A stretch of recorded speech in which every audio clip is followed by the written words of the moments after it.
Hello, আমি ভাইয়ের বাড়িতে এসেছি। বড় ভাই বাড়িতে আমার বড় ভাই পড়াচ্ছে এখন মেয়েকে।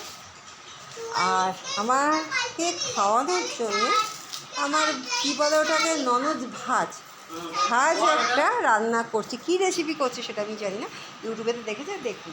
এই যে বসে বসে করছে, আলু কেটেছে, ওই দাঁড়ান দেখুন, আলু কেটেছে মুরগি। আর এই যে বসে এখন কী কাটছে, রসুন কী কী করছে জানি না, আপনাদের জানাবো খেয়ে কীরকম করছে। রান্না তো বাবা জন্মে জীবনে কোনোদিন করতো না, বিয়ের পরে করছে। ঘ্যাঁট ম্যাট হয়তো কিছু খাবে, অনেক সময় রান্না ভালো করে।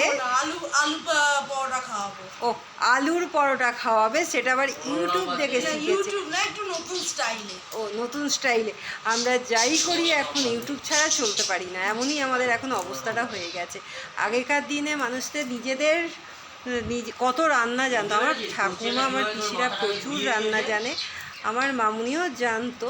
আর আমি যেটা করি নিজে ওই ঠাকুমাটা এদের দেখতাম ছোটোবেলাতে, ওইভাবেই। কিন্তু আমার এখন ভাইয়ের বউয়েরা তারা ইউটিউব ছাড়া চলতে জানে না, তাই ইউটিউব দেখে করছে। আমার ভাই কিন্তু রান্না ভালো জানে। ও এখানে বাইরে থাকতো তখন, বাড়িতে তো কোনোদিন মা একটা কিছু করতে দেয়নি। মামুনি একদম 3 ছেলে হচ্ছে তার প্রাণ, মেয়ে তো একদম দূরে ছিল। মেয়ে মায়ের প্রাণ ছিল না, বাবার প্রাণ ছিল মেয়ে। 3 ছেলেকে খুব মাথায় তুলে রেখেছে। কিন্তু যখন সে বাইরে চলে গিয়েছিল, শিলিগুড়িতে ছিল, তখন ওখানেতে অনেক কিছু নিজেরা রান্না করে খেয়ে ইয়ে করেছে। সেই জন্যে এখন অনেক কিছু রান্না শিখে গেছে। পরে বলছি আলুর পরোটাটা যে নতুন করছে, কীরকম খেতে হবে দেখাবো, পরোটাটাও দেখাবো, করুক এখন। এই যে বসে বসে এখন ছাড়াচ্ছে, দেখে নিন, দেখে নিন ভালো করে। আর আমার একটা মাত্র ছোট্ট মা ওপরে বসে এখন পড়া করছে।